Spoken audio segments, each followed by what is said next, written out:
Hey guys, Matt here. Welcome to Learn to Discern. In today's video, I have what I hope will be a helpful insight for you that will give you a better understanding of Habakkuk 3:19, and in particular the part where we are told that God makes our feet like the feet of the deer. But before we get to that teaching, if you guys want to help promote Christian content here on YouTube, please go ahead and take a second now to subscribe to my channel, and thank you in advance.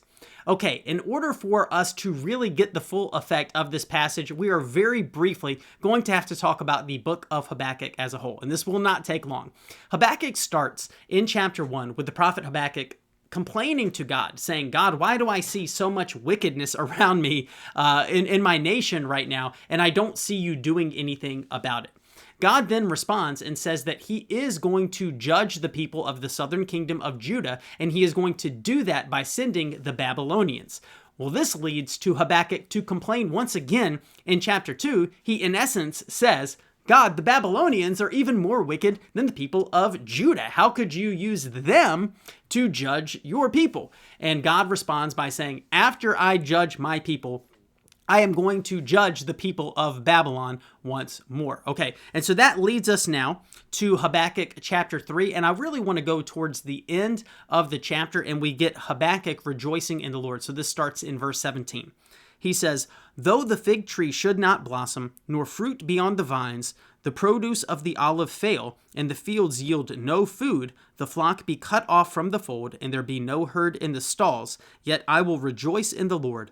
I will take joy in the God of my salvation. So Habakkuk is saying, even though all of these terrible things are happening in the midst of my people, even though God's judgment is being poured out upon Judah, and we don't have all of the supply that we would normally have. I mean, you could say life is basically a disaster.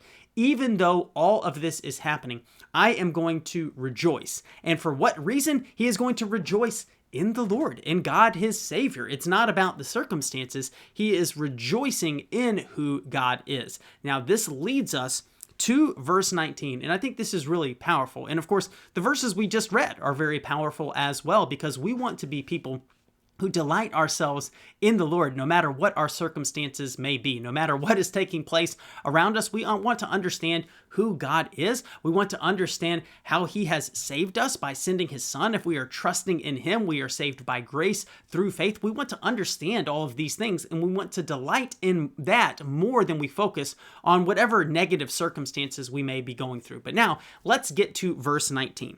It says, God the Lord is my strength. He makes my feet like the deer's. He makes me tread on my high places. So I was reading this not too long ago, and I saw this idea, he makes my feet like the deer's. And if you live in the United States like I do, we have deer, a certain type of deer around here, and you look at them and I'm like, what's so special about the feet of the deer? I don't really understand it. Well, I started to look into it, and I saw that this would not be a deer like the type of deer that we have here in the United States. This would be a deer that would be more like an Ibex. So this would be a mountain-dwelling deer that has special grip and special footing. And when I was thinking about that, I thought back to a video that I once saw, and maybe you've seen it as well, about the Ibex and just how remarkable their grip is with their feet. And in fact, I thought we could watch this because I think it'll help us to have a better understanding. This is what it says that God is making our feet like.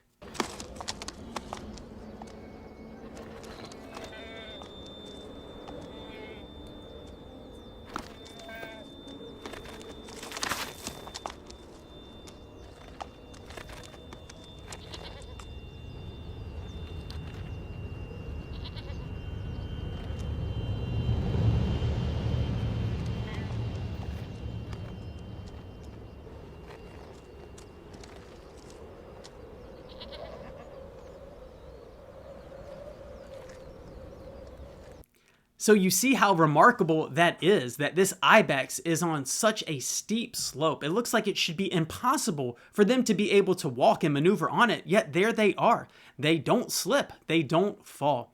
When we rejoice in the Lord, when we entrust ourselves to him, when we recognize who he is and what he has done for us, God makes us firm. We cannot be moved. It does not mean that bad circumstances won't come. Habakkuk already acknowledged, yeah, there's not going to be food, there's not going to be olives, there's going to be a lot of bad things that are taking place.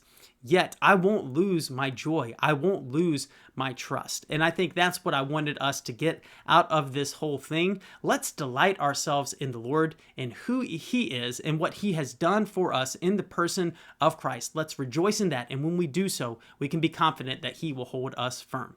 Okay, guys, I hope this teaching has been helpful to you today. If it was helpful and you want to get content like this out to more people, please take a second now to subscribe to my channel. Also, please remember that you can partner together with me financially in ministry. I have profiles on both Ko-fi and Patreon. I'll put links to both of them down below in the description. You can give a one-time gift or sign up for monthly recurring donations. Thank you so much for watching, and until next time, God bless.